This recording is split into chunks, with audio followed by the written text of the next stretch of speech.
If you're hunting for a solid gaming PC in 2025 without blowing your wallet, you're in the right place. Today, we're putting together a budget build that gets the job done, and we're squeezing out every ounce of value.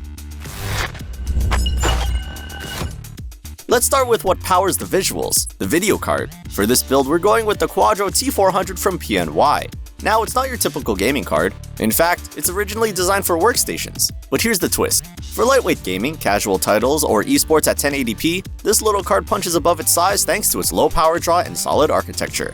It's not meant to compete with a high-end gaming GPU like the GTX 1660 or an RX 6600, but for budget-focused builds where every dollar matters, it does the job. And with 4GB of GDDR6 memory, you can still run many popular games smoothly on medium settings. Make sure to check out the product link in the description for more info and prices.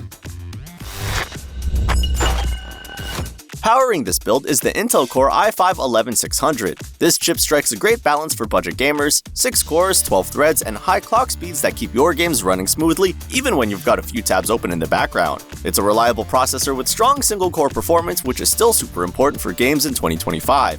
Honestly, for the price, it's hard to beat. If you want more content like this, make sure to hit that subscribe button, and while you're at it, give this video a thumbs up to support the channel.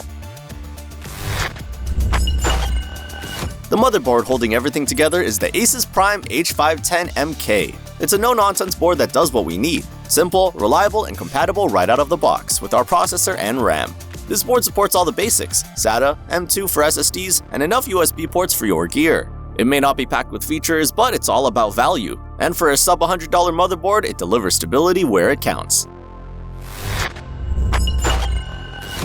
For memory, we're using a 16GB kit from G.SKILL's AEGIS series. It's a dual-stick setup running at 3200 megatransfers per second. RAM is where your system stores data short-term, and 16 gigs is the sweet spot for gaming right now, enough to handle modern titles, multitasking, and even a bit of light content creation.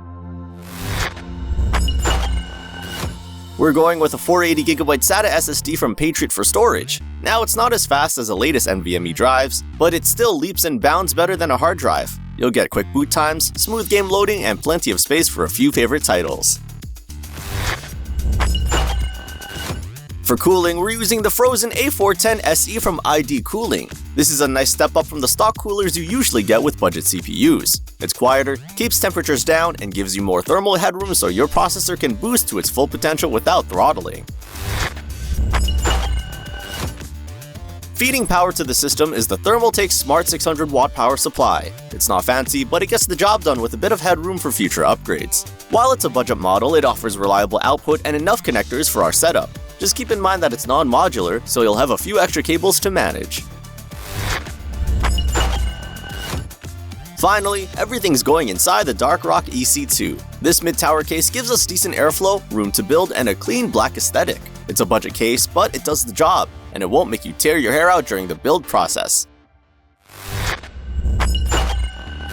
That wraps up our $600 value build for September 2025. It's not going to max out every game on Ultra, but it's perfect for 1080p gaming on a budget. You can always upgrade the graphics card later, but the core of this system is solid. If you're ready to get building, check out the links in the description to find the best prices on each part. Don't forget to like the video, drop a comment if you've got questions or suggestions, and subscribe for more builds just like this. See you in the next one.